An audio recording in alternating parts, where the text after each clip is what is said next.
বাংলাদেশ আওয়ামী লীগকে আবার কখনো এই দেশে রাজনীতি ফিরতে পারবে? যে একটা বাচ্চা যখন কোনো একটা থানা দেখে অথবা একটা পুলিশ দেখে, রাস্তায় একটা পুলিশের শ্যাডো দেখলে সে এখন তাকে মারতেছে, জনগণও তাদের সেই জায়গায় যদি আস্থায় ফিরে যেতে পারে তাহলে হয়তো আইন শৃঙ্খলা কাজ করবে, এর আগে কাজ করবে না। বৈষম্য বিরোধী ছাত্র আন্দোলনের যে প্রতিনিধি, তারা দেশে বিভিন্ন স্থানে যাচ্ছেন এবং তারা এক ধরনের বাধার মুখে পড়ছেন। কিন্তু বৈষম্য বিরোধী ছাত্র আন্দোলনের সাথে আমাদের আসলে এক ধরনের সমন্বয় করতে হবে এই জায়গাগুলোতে, এটা আমরা মনে করি। এবং আমরা মনে করি যে এটা একদমই বাংলাদেশের ন্যূনতম এই জিনিসগুলো পরিবর্তন না করলে চলছে না। সেই জায়গায় আমরা চাইবো যে ছাত্র এবং জনতা আবার একতাবদ্ধ হোক। সেনাবাহিনীর কাছে আমাদের স্পেশাল এক ধরনের দাবির দেওয়ার জায়গা আছে, কারণ তারা আসলে বাংলাদেশের মানুষের একদম মধ্যে থেকে উঠে আসা একটা বাহিনী। গত 8 সেপ্টেম্বর আত্মপ্রকাশ করেছে জাতীয় নাগরিক কমিটি। আজ দ্য ডেইলি স্টারের স্টার কানেক্টস আয়োজনের সঙ্গে আছেন জাতীয় নাগরিক কমিটির আহ্বায়ক নাসির উদ্দিন পাটোয়ারি এবং মুখপাত্র সামান্তা শারমিন। সঙ্গে আছে আমি সাদি মোহাম্মদ। নাসির এবং সামান্তা, আপনাদেরকে স্বাগত জানাই। ধন্যবাদ আপনাকে। প্রথমেই যে প্রশ্নটা আমরা জানতে চাই যে কেন এই নাগরিক কমিটি গঠন করা হলো, আপনারা কেন এটার প্রয়োজন বোধ করেছেন, বা এই কমিটির মূল কাজটা কি হবে, কি করবেন আপনারা? আমরা যেটা দেখেছি যে গত জুলাই আগস্টের ছাত্র জনতার গণ অভ্যুত্থানে এখানে ছাত্র এবং জনতার দুইটা শক্তিশালী পার্ট প্লে করেছে। ছাত্রদের পার্টটা তারা এখনো তাদের কাজটা করে যাচ্ছে এবং তারা সংহত অবস্থায় আছে, এবং জনতার পার্ট যেটা ছিল সেখানে সর্বস্তরের মানুষ এখানে অংশগ্রহণ করেছে। এবং আমরা মনে করি জনতার এই যে কালেকটিভ এফোর্ট গণ অভ্যুত্থানের মধ্যে যেটা আমরা দেখতে পেয়েছি, এই কালেকটিভ এফোর্টই এই দেশকে পুনর্গঠন করার জন্য আমাদের প্রয়োজন। তো সেই জায়গা থেকে আমরা মনে করেছি যে একটি প্ল্যাটফর্মে সকল মানুষ তাদের নিজস্ব নাগরিক জায়গা থেকে দেশ এবং এই দেশের মানুষের জন্য কাজ করার উদ্দেশ্যে এবং দেশ পুনর্গঠনের উদ্দেশ্যে এখানে জড়ো হবে, এবং এখানে ধর্ম বর্ণ নির্বিশেষে এবং তাদের নিজস্ব ভাববাদ এবং রাজনৈতিক পরিচয়ের ঊর্ধ্বে উঠে এখানে এসে কাজ করতে পারবে। তাছাড়া আমরা এটাও একনলেজ করি যে আমাদের দেশে নাগরিক যে সার্বভৌমত্ব, সেটা ডেকেডের পর ডেকেডে এখানে লুণ্ঠন করা হয়েছে। আমরা চাই দেশের নাগরিকরা তাদের হারানো মর্যাদা রিক্লেম করুক। সেই জায়গা থেকে আমরা এটাকে জাতীয় রূপ দেওয়ার জন্য জাতীয় নাগরিক কমিটি ঘোষণা করেছি। কিন্তু আমরা ইতিমধ্যে আপনারা 55 জন সদস্য নিয়ে শুরু করেছেন। তো আমরা এরপর যেটা জানতে চাই যে আপনারা যাদের নিয়েছেন কিংবা যাদের সামনে নেবেন, সেক্ষেত্রে কি কোনো ক্রাইটেরিয়া আছে কিনা, মানে কিসের ভিত্তিতে আপনারা আসলে সদস্য নিচ্ছেন বা নেবেন ভবিষ্যতে? আমরা প্রাথমিকভাবে যারা অভ্যুত্থান করেছিল সেখানে আমরা এক দফা যে এটার প্রতি পূর্ণ তার সমর্থন থাকতে হবে, এবং আমাদের একটা ন্যাশনাল কজ আছে, সেটা হলো বাংলাদেশ কজ।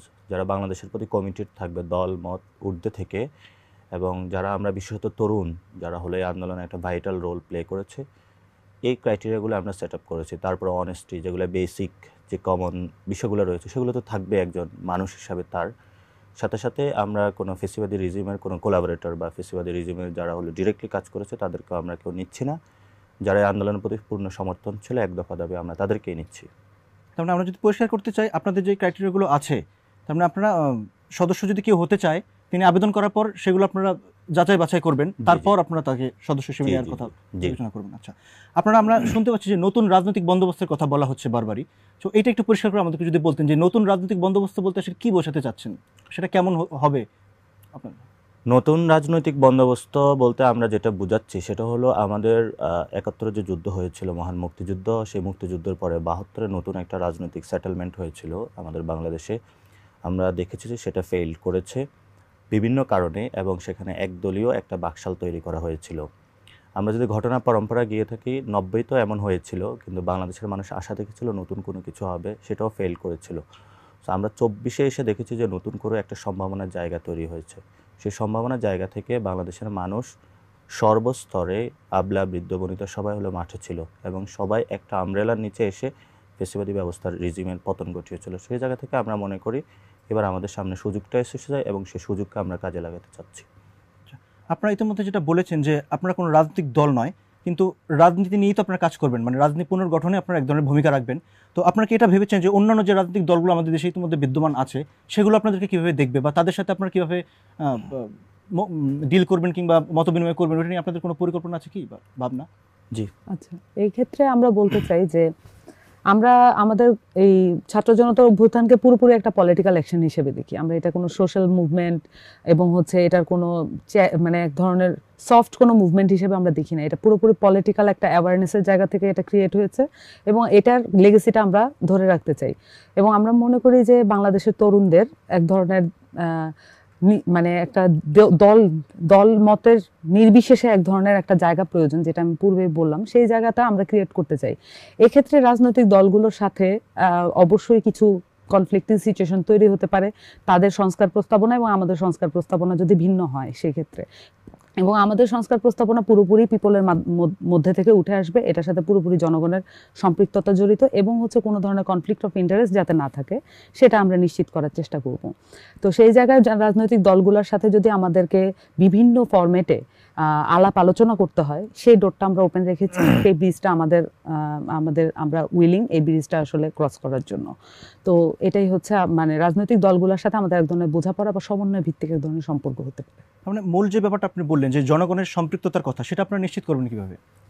আপনাদের সঙ্গে যে জনগণের সম্পৃক্ততার ব্যাপারটি নিশ্চিত করবেন কিভাবে? ওকে, আমরা হচ্ছে পুরো দেশে জেলা কমিটি, উপজেলা কমিটি, প্রয়োজন ভেদে থানা এবং এলাকা কমিটি করারও চিন্তা করেছি। আপনি জেনে থাকবেন যে গণ অভ্যুত্থানের পরে একটা এলাকায় শুধুমাত্র ডাকাত প্রতিরোধ করতে গিয়ে তারা একসাথে একটা অ্যালায়েন্স গঠন করেছে।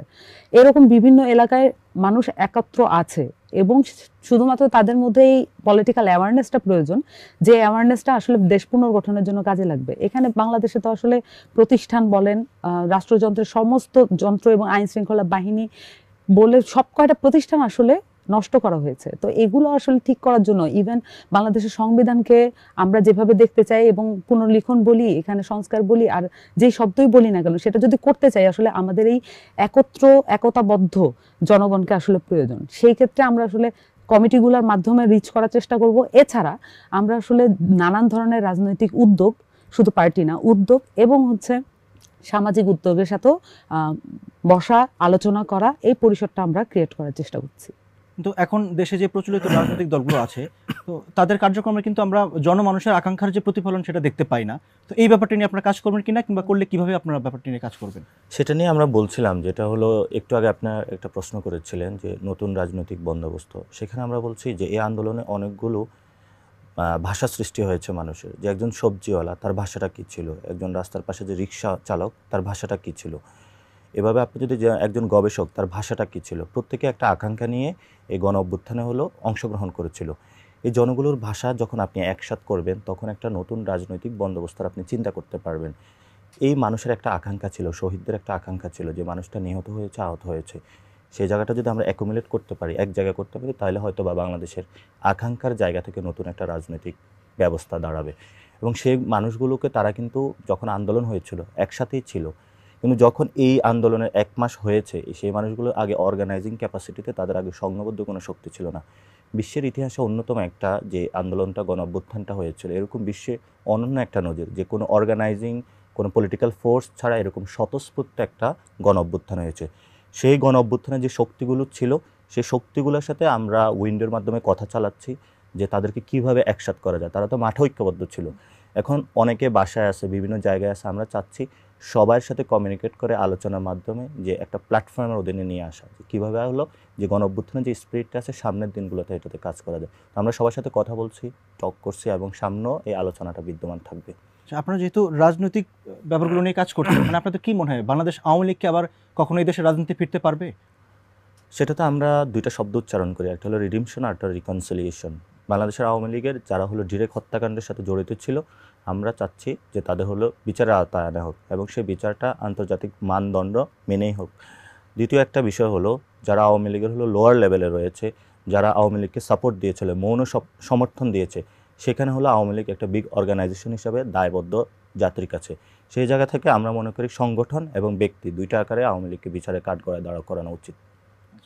আমরা এরপর যেটাতে যেতে চাই যে 1 মাসের কিছুটা বেশি সময় হলো যে অন্তর্বর্তী সরকার দায়িত্ব নিয়েছে, তো আপনাদের পর্যবেক্ষণ কি? তাদের সার্বিক যে কার্যক্রম তারা 1 মাসের অল্প কিছু বেশি সময় ধরে করছেন, আপনারা কিভাবে দেখছেন এবং কি পর্যবেক্ষণ আপনাদের তাদের সার্বিক কাজ নিয়ে?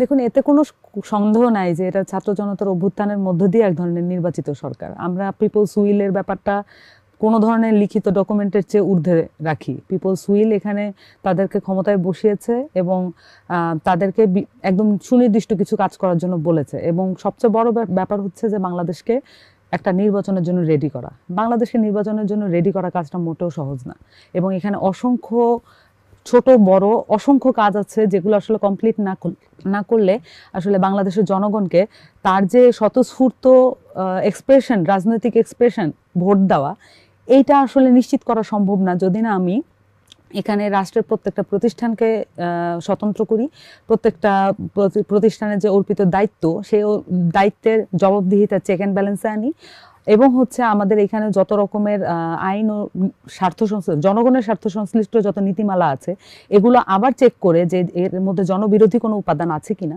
এগুলো চেক করে যদি সরিয়ে না ফেলি তাহলে বাংলাদেশের জনগণ আবার একটা অন্ধকারের মধ্যে পড়তে যাচ্ছে বলে আমরা ধারণা করি। আমরা চাই যে ইন্টারিম গভর্নমেন্টের মধ্য দিয়ে এই বিষয়গুলো আসলে সমাধান হোক।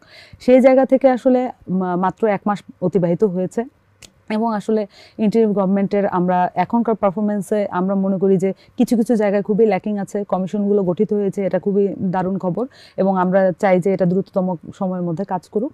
কিন্তু সবচেয়ে বেশি আসলে যেটা আমরা নাগরিক কমিটি আসলে আপসেট, সেটা হচ্ছে আইন শৃঙ্খলা পরিস্থিতির কোনো উন্নতি ঘটছে না। আইন শৃঙ্খলা বাহিনীর সাথে বারংবার বসার পরেও আমরা আসলে কোনো উল্লেখযোগ্য পরিবর্তন দেখতে পাচ্ছি না। তার ফলে আমাদের জনগণের মধ্যে ক্রমে বিভাজন বেড়ে উঠছে।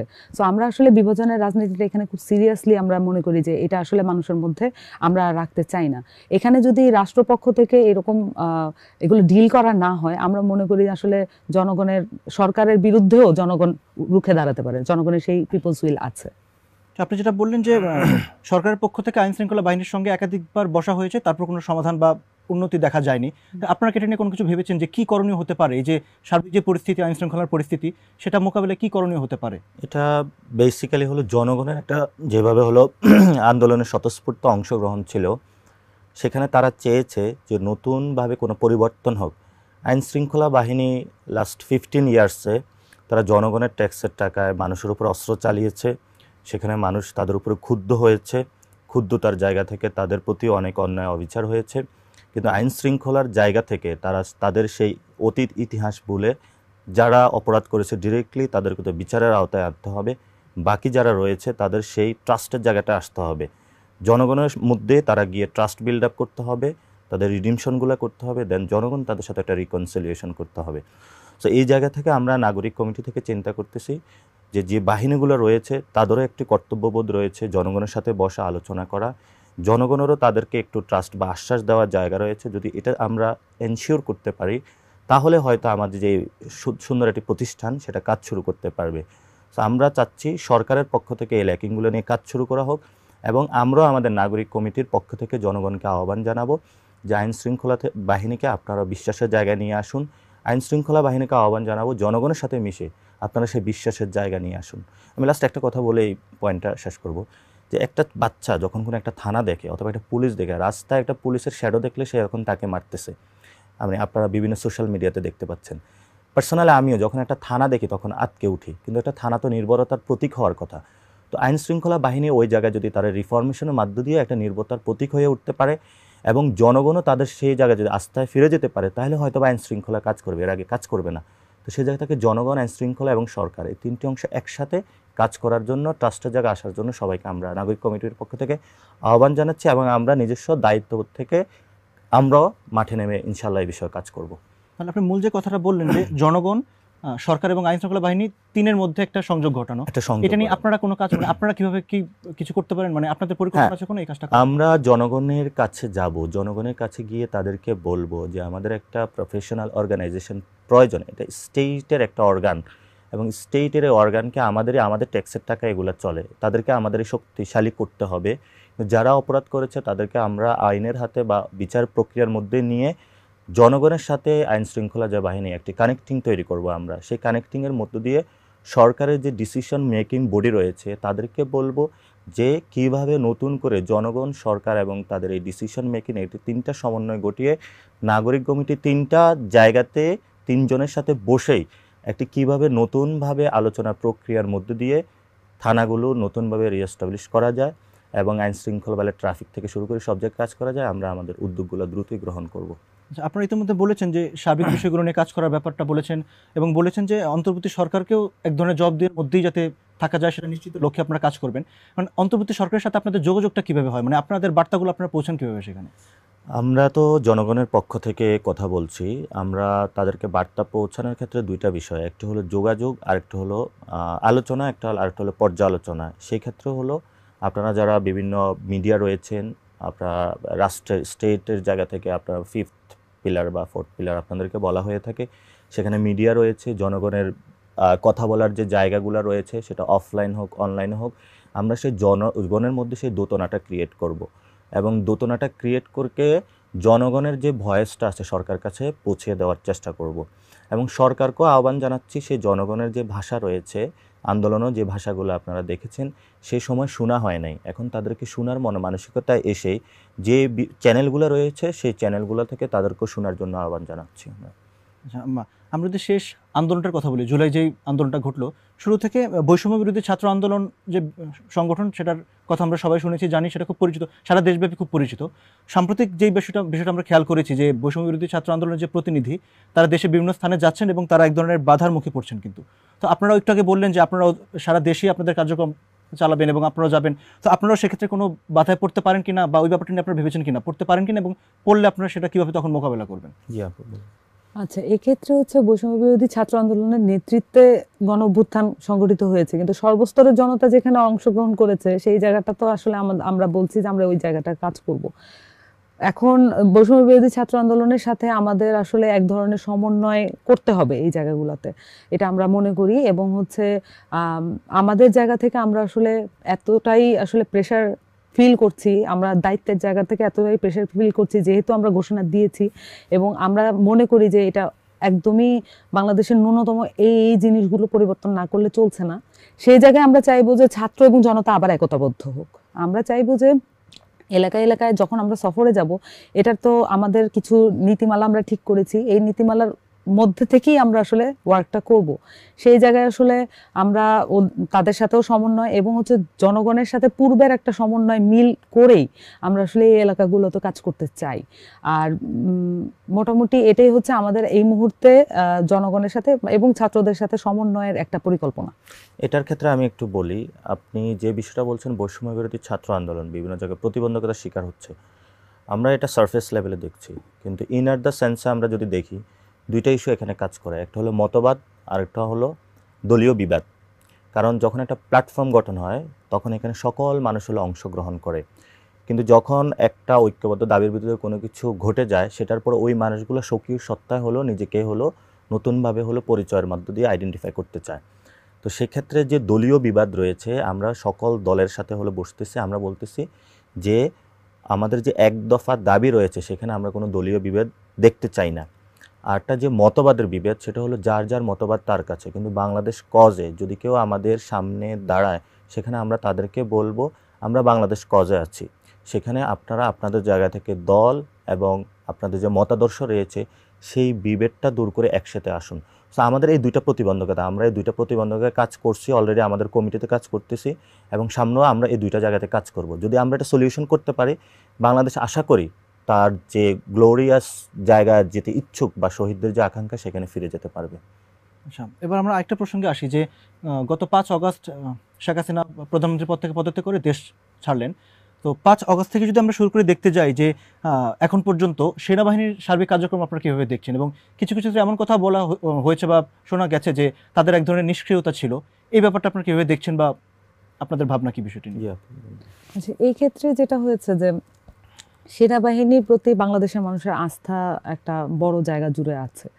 তো এবং মুভমেন্ট চলাকালীন আমরা এটাও দেখেছি এখন দরকার সেনাবাহিনী সরকার, মানে ছেলে পেলে আসলে খুবই এক্সাইটেড ছিল তাদের পারফরমেন্সে। এখন সেই জায়গা থেকে সেনাবাহিনী আসলে আমি মনে করি যে তাদের কিছু সীমাবদ্ধতা থাকতে পারে, নাগরিকের জায়গা থেকে আমার কিন্তু অনেক কিছুই আসলে তথ্যগত গ্যাপ থাকতে পারে, বিভ্রান্তি আমার থাকতে পারে, কিন্তু এই বিভ্রান্তিগুলো ক্লিয়ার করা উচিত ছিল।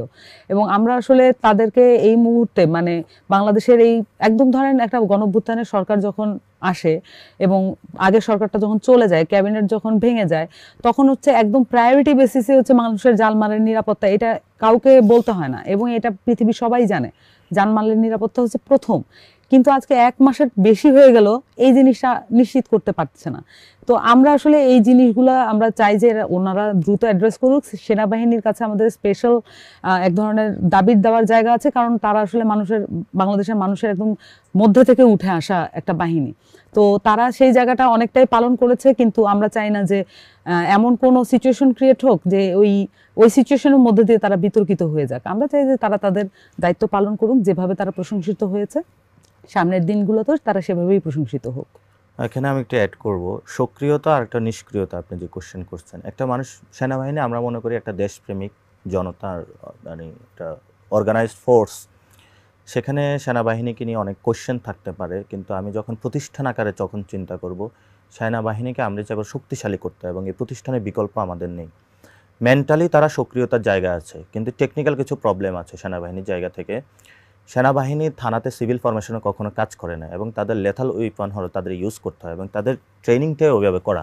কিন্তু আপনি যখন সিভিল ফরমেশনে তাদেরকে কাজ করতে দিবেন, তাহলে সে কীভাবে কাজ করবে? সেখানে তাদের একটা প্রতিবন্ধকতা আছে, যার জন্য অনেক ক্ষেত্রে হলো কাজের রেজাল্টটা আমরা দেখতে পাই না। আরেকটা জায়গা হলো সেনাবাহিনী তাদের যে কাজটা করে তাদের ম্যাজিস্ট্রেট পাওয়ার নাই, সো ওই জায়গা থেকেও একটা তাদের একটু প্রবলেম ফেস হচ্ছে। তো ওই জায়গাগুলো যদি রিকভারি করা যায়, তাহলে হয়তো বা জনতা এবং সেনাবাহিনীর যে একটি মিলন, সেটা হলো মাঠে ঘাটে সব জায়গায় আমরা দেখতে পারবো। সারা দেশে আমরা এক ধরনের মব সন্ত্রাসের প্রবণতা দেখতে পাচ্ছি। তো এই বিষয়টাকে আপনারা কিভাবে মোকাবেলা করবেন, বা বিষয়টি নিয়ে আপনাদের কোনো পরিকল্পনা আছে কি?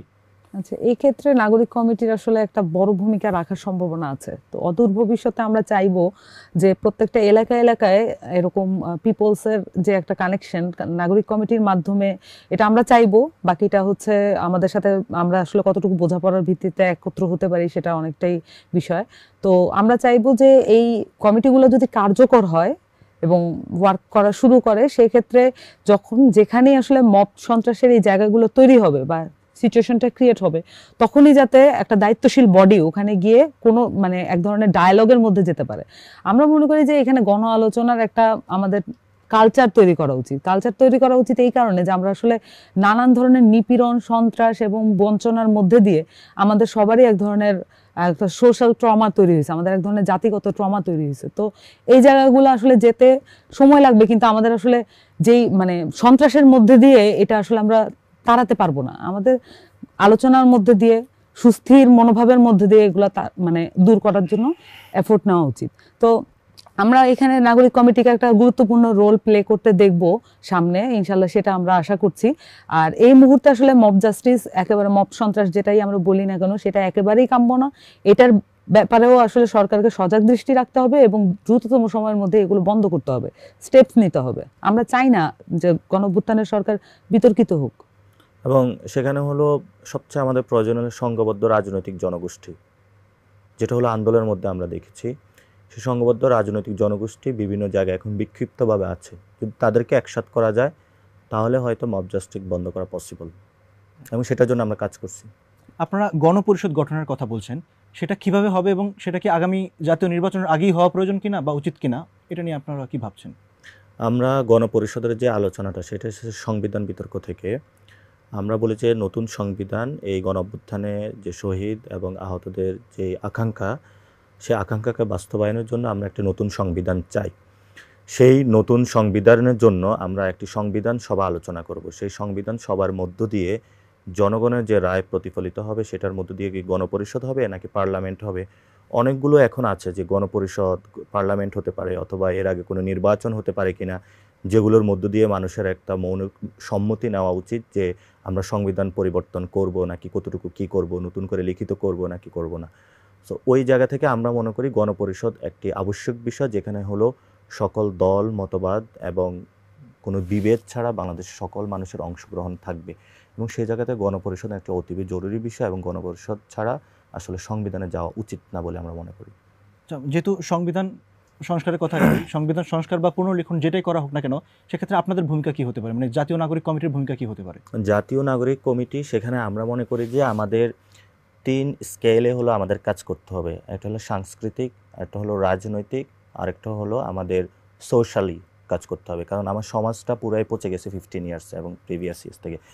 তো তা আমরা এর মধ্যে জাতীয় নাগরিক কমিটি চাচ্ছি যে সামাজিক, রাজনৈতিক এবং অর্থনৈতিক যতগুলো আমাদের সেক্টর রয়েছে সবগুলো থেকে তরুণ নেতৃত্ব তৈরি করা, এবং তরুণ নেতৃত্ব যারা বাংলাদেশের প্রতি কমিটেড তাদেরকে গণপরিষদে নিয়ে আসার মাধ্যমে বাংলাদেশকে একটি সুন্দর সংবিধান উপহার দেওয়া, এবং সেই লক্ষ্যে আমরা কাজ করে যাচ্ছি। আপনারা গণমাধ্যম সংস্কারের কথা বলেছেন, তো গণমাধ্যমের কী ধরনের সংস্কার আপনারা আসলে চান, বা আপনাদের কোনো পরিকল্পনা আছে কিনা এবং কোনো চাওয়া আছে কিনা যে কী ধরনের সংস্কারটা আপনারা চাচ্ছেন আসলে গণমাধ্যমের ক্ষেত্রে? আচ্ছা দেখুন, এখানে গণমাধ্যমের আসলে যে ভূমিকা ছিল ইন টোটাল পুরো গণমাধ্যমের দিকে যদি তাকাই, আমরা আসলে এই গণঅভ্যুত্থানের সাপোর্টিভ শক্তি হিসাবে ইন টোটাল এটাকে বলতে পারি না। যদি আমরা একদম খুঁটিনাটি বিশ্লেষণ করি তখন হয়তো কিছু ঘটনা বেরিয়ে আসবে, এবং আমরা এটা জানি যে গণমাধ্যম নিজেও জুলুমের শিকার, এটা আমরা বুঝতে পারি। কিন্তু এই ক্ষেত্রে আসলে নীতি নির্ধারণী জায়গাগুলো আসলে খুবই স্ট্রং করা প্রয়োজন। এখানে গণমাধ্যম কর্মীদের আসলে ওই মাঠে তাদের প্রেজেন্স, তাদের যে মোবিলাইজেশন, এটাও জরুরি আমরা মনে করি, কারণ তাদেরও তাদের কথাটা আসলে আদায় করে নিতে হবে, তাদের জায়গাটা তাদের আদায় করে নিতে হবে। এবং এখানে হাউজের যে ব্যাপারগুলো থাকে এগুলোর ব্যাপারে আমরা বলবো যে গণমাধ্যম কর্মীরা যাতে তাদের নীতিমালাগুলো সরকারের কাছে দেন, এবং এটা নিয়ে আসলে সরকার যাতে এটা করতে বাধ্য হয় এবং সরকার যাতে এটা গুরুত্বের সাথে গ্রহণ করে, এই জায়গাগুলো আসলে আপনাদেরকে মানে গণমাধ্যম কর্মীদেরকে বলছি সেটা আসলে করা যেতে পারে। এবং গণমাধ্যম কর্মীদের পুরো সোসাইটি সমিতি যেই ফরম্যাটেই এটা থাকুক না কেন, সবার সাথে আমরা আসলে বসতে চাই যে সামনের দিনে গণমাধ্যম কি হতে পারে। কারণ আমরা যখন বাইরের দেশগুলোতে দেখি, ইভেন আমাদের পাশের দেশের গণমাধ্যম আসলে যেই জায়গায় চলে গিয়েছে ইন্টারন্যাশনালি, আমাদের গণমাধ্যম আসলে সেই জায়গা থেকে অনেক পিছিয়ে রয়েছে। এমনিতেই আমরা হচ্ছে ম্যাপে আসলে নন এক্সিস্টেন্স একটা দেশ হিসেবে আমরা পরিচিতি পাচ্ছিই না বলতে গেলে। তো সেই জায়গায় আমরা তো চাইবো যে অন্তত গণমাধ্যম কর্মীরা আসলে, যেহেতু এটা স্যাটেলাইটের ইস্যু এবং নানা মানে পৌঁছানোর উপায় আছে, আমরা চাইবো যে গণমাধ্যম আসলে সেই জায়গাটা পালন করুক এবং গণমাধ্যমের সেই জায়গাগুলো তৈরি হোক, এবং এখানে বেসরকারি ইনভেস্টমেন্ট আসুক এবং বেসরকারি জায়গা থেকে এইটা আসলে ওই ফ্লারিশ জায়গায় আসলে পৌঁছাক। এবং মানে আরেকটু বলি যে এটা চাই যে আমরা ইন্টারন্যাশনাল মিডিয়ার সাথে কম্পিট করার জায়গায় বাংলাদেশের গণমাধ্যমগুলো যাক। সেটা হলো গণমাধ্যমের অনেক সংবাদকর্মী যারা রয়েছেন তারা এই আন্দোলনে শহীদ হয়েছেন, আমরা তাদের প্রতি শ্রদ্ধা জ্ঞাপন করছি। এবং আমরা দেখেছি অনেক গণমাধ্যম কর্মী রাস্তায় মার খেয়েছেন, তারপরও তার জায়গা থেকে সঠিক যে সাংবাদিকতা সেটা করে দিয়েছেন। আর যারা এই বিষয়টা না করে উল্টোভাবে ফ্যাসিস্ট সরকারের সাথে অনেকে সহযোগিতা করেছেন। সো আমরা একদম আয়নার মতো দুইটা সংবাদ মাধ্যমের দুইটা পিঠ দেখতে পাচ্ছি। তো যারা মানুষের সাথে ছিল আগামীতে হলো তাদের নিয়ে একটি স্বচ্ছ গণমাধ্যম কমিশন গঠনের মাধ্যমে গণমাধ্যমের যে মেরুদণ্ড সেটাকে আরও স্ট্রং করার জন্য সরকার এবং জনগণ সবাইকে সম্মিলিতভাবে কাজ করার জন্য নাগরিক কমিটি উদ্যোগ নেবে। আরেকটা যেটা বিষয়টা জানতে চাই, আরেকটা প্রশ্ন, সেটা হচ্ছে আপনারা জাতীয় ঐক্য প্রতিষ্ঠার কথা বলছেন। হ্যাঁ, এখন এখানে ধরুন যে দেশপ্রেমিক জনগণ আছে, আবার সম্প্রতি যে বিষয়টা আমরা সামাজিক মাধ্যমে দেখেছি যে মোহাম্মদ আলী জিন্নার অনুসারী এক ধরনের দেখা গেল, মাজার ভক্ত আছে, আবার যারা মাজারের বিরুদ্ধে তারাও আছেন। তো এই যে সবাই আছেন, সবাইকে নিয়ে আপনারা কিভাবে জাতীয় ঐক্য প্রতিষ্ঠা করবেন? আপনাদের কোনো সুনির্দিষ্ট পরিকল্পনা আছে কি? জি, এখানে আমরা মনে করি কি, যেটা হচ্ছে আমাদের গণ আলোচনার পরিসরটা আমরা বারবার উল্লেখ করছি এই কারণে যে আমাদের আসলে কখনোই আমরা শান্তিপূর্ণ সহাবস্থান নিয়ে আলাপ করিনি। আমরা আলাপ করছি যে আমাদের নিজেদের জায়গা, যার নিজের জায়গা কিভাবে স্ট্যাবলিশ করব, সমাজের মধ্যে আমি কত গুরুত্বপূর্ণ, এই জিনিসগুলো আসলে এখানে কালচার হয়ে গিয়েছিল। কিন্তু আমাদের আসলে এই কালচারটা পুরোপুরি চেঞ্জ করে ফেলতে হবে। আমাদের আলাপ করা দরকার শান্তিপূর্ণ সহাবস্থান কিভাবে আমরা অন্য মতের সাথে করব, শুধু অন্য মত না, তার পুরো লাইফস্টাইলের সাথে কিভাবে আমরা শান্তিপূর্ণ সহাবস্থান করব, এই জিনিসগুলো ডিল করার জন্য আমাদের আসলে ব্যক্তিক মত, যেটা হচ্ছে আমাদের পুরো কমিটির আসলে এই ফরমেশনটাই এইভাবে করা হয়েছে যে ব্যক্তির মত, দলের মত এবং সামষ্টিক অনেক কিছুর উপরে উঠে দেশের স্বার্থকে দেখা, দেশকে পুনর্গঠনের প্রশ্নে এক থাকা। তো এই জায়গায় আমরা মনে করি যে আমরা আহ্বান করছি জাতীয় ঐক্যের কথা, আমরা বলছি যে আমরা এটার জন্য কাজ করব, কিন্তু আমরা আসলে জানি যে এখানে আসলে প্রতিবন্ধকতা আছে এবং এখানে বিভাজন তৈরির জন্য অলরেডি প্রক্রিয়া শুরু হয়েছে। এখানে নানান রকমের ষড়যন্ত্র এবং হচ্ছে নানান রকমের ইন্টারফেয়ারেন্স আছে। আমরা চাই যে এগুলো, আমরা এখনো আহ্বান করছি যে এগুলো চলে যাক, এগুলো যাতে না থাকে। কিন্তু আমরা এখনো বলছি যে পিপলস উইলকে আমরা খুবই গুরুত্ব দিই এবং আমরা মনে করি যে এগুলো যদি এভাবেই চলতে থাকে তাহলে পিপলস আবার একসাথে হবে, সেটাতে কোনো কিছু বাধা হয়ে দাঁড়াবে বলে আমরা মনে করি না। কারণ গণ অভ্যুত্থানের স্মৃতি তার মাথা থেকে যায় নাই এবং সে এটা আবার পুনঃমঞ্চায়ন করবে যদি প্রয়োজন পড়ে। আপনারা বাংলাদেশ কজের কথা বলেছেন, সো আমরা একটু পরিষ্কার ধারণা চাই যে বাংলাদেশ কজ বলতে আপনারা কি বোঝাতে চাচ্ছেন আসলে। এখানে বাংলাদেশে আমাদের আসলে নানান ধরনের ধর্মমত এবং হচ্ছে পলিটিক্যাল আইডিওলজি আছে, এবং এই আইডিওলজির অনেকগুলাই হচ্ছে পূর্বে আলোচনায় আমরা করেছি যে অনেকগুলো আইডিওলজি ফেল করেছে। তো আমরা বলছি যে এই সকল বিভাজনের ঊর্ধ্বে উঠে বাংলাদেশকে এক সেন্টারে রাখা এবং বাংলাদেশকে পুনর্গঠনের প্রশ্নে এখন পুনর্গঠনের প্রত্যেকটা পার্ট প্লে করা, যে রাষ্ট্রযন্ত্রের প্রত্যেকটা অংশ যাতে কাজ করে এবং হচ্ছে রাষ্ট্রের প্রত্যেকটা প্রতিষ্ঠান যাতে ওয়ার্ক করে, আমরা বলছি আইন শৃঙ্খলা বাহিনীর প্রত্যেকটা বাহিনী যাতে ওয়ার্ক করে এবং এদের সকলকে জনগণের কাছে জবাবদিহিতা করা, অ্যাকাউন্টেবিলিটি করা, এটা একটা বড় পার্ট প্লে করবে। এবং সর্বশেষে আমরা মনে করি যে সংবিধান প্রশ্ন এখানে একমত হওয়াটা খুব জরুরি, এবং সবকিছু মিলে এই সব পুরো বিষয়টা মিলিয়ে এটা একটা বাংলাদেশের একটা স্ট্যাবিলিটির প্রশ্ন, বাংলাদেশের প্রতিষ্ঠার প্রশ্ন। আমরা এটাকে বলছি বাংলাদেশ। সেখানে আমি একটু অ্যাড করব, একটা হলো প্রটেক্ট আর একটা হলো প্রগ্রেস। বাংলাদেশের আমরা যে অস্তিত্ব, এটা যে চুক্তিগুলো হয়েছে, অনেক বাংলাদেশ বিরোধী চুক্তি হয়েছে, জনগণ সে বিষয়গুলো নিয়ে ক্ষুব্ধ। আমরা চাই বাংলাদেশে কোনো বাংলাদেশ বিরোধী চুক্তি না হোক, সেটাতে জনগণকে ঐক্যবদ্ধ করতে হবে এবং বাংলাদেশকে প্রটেক্ট করার জন্য যে মানুষগুলো জীবন দিয়েছে, সামনের দিনগুলোতেও বাংলাদেশে অনেক মানুষের জীবন দিতে হবে। এবং আমরা সেখানে বলে থাকি যে আমাদের হয়তো সেকেন্ড রেভলিউশন করতে হবে বা সেকেন্ড রিপাবলিকে আমাদের যেতে হবে। সো বাংলাদেশের এই রক্ষা এবং প্রগ্রেস, এগিয়ে নিয়ে যাওয়া, পুনর্গঠনের মাধ্যমে সেই জায়গাটাই আমরা বলি বাংলাদেশ কজ। এই ক্ষেত্রে একদম আয়নার মতো পরিষ্কার যে কারা বাংলাদেশের পক্ষে থাকবে, কারা বাংলাদেশের বিপক্ষে থাকবে, সেই জায়গাটাই আমরা বলছি বাংলাদেশ কজ। আরেকটা ব্যাপার হচ্ছে জাতীয় নাগরিক কমিটি এক দফা দাবির কথা বললো, সেই এক দফা দাবিটা আসলে কি আপনাদের? জাতীয় নাগরিক কমিটি এক দফা যে দাবি ছিল সেটা হলো আসলে গণ অভ্যুত্থানের দাবি। সেই গণ অভ্যুত্থানের দাবি ছিল ফ্যাসিস্ট রিজিমের বিলোপ এবং নতুন রাজনৈতিক বন্দোবস্ত। যে দাবিটার জন্যই হাজার লক্ষ মানুষ রাস্তায় নেমে এসেছিল এবং তাদের মধ্যে ধর্মীয় এবং দলীয় বিবাদ বলে, সে জায়গা থেকে এই এক দফা দাবির আগামী বাংলাদেশে বাস্তবায়ন করার জন্য নাগরিক কমিটি কাজ করে যাবে। এবং সবশেষ যে প্রশ্নটা জানতে চাই যে নাগরিককে সম্পৃক্ত করেই আপনারা আপনাদের কাজ করবেন, সো জনগণকে সম্পৃক্ত করেছে, জনগণের কাছে আপনাদের প্রত্যাশাটা কি? নাগরিক কমিটির প্রত্যাশা জনগণের কাছে আমাদের প্রত্যাশাটা হলো, জনগণ যেভাবে নিজেদের জায়গা থেকে ঐক্যবদ্ধভাবে নিজস্ব সর্বোচ্চ শক্তি দিয়ে বাংলাদেশের পক্ষে লড়েছিল ফ্যাসিস্ট রিজিমের বিরুদ্ধে, সে লড়াইটা শেষ না করে ঘরে ফেরার না যাওয়ার জন্য তাদেরকে আহ্বান জানাচ্ছি এবং শেষ করার জন্য আহ্বান জানাচ্ছি।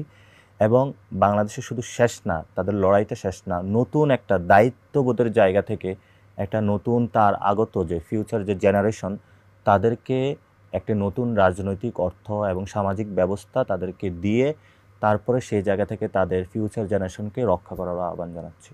নাসির এবং সামান্তা, আপনাদেরকে অসংখ্য ধন্যবাদ আজকের আয়োজনে উপস্থিত থাকার জন্য। ধন্যবাদ ডেইলি স্টার এবং পুরো পরিবারকে এবং দর্শকদেরকেও ধন্যবাদ। সুপ্রিয় দর্শক, এই ছিল আমাদের আজকের আয়োজন। ভালো থাকুন, সুস্থ থাকুন এবং ডেইলি স্টারের সঙ্গেই থাকুন।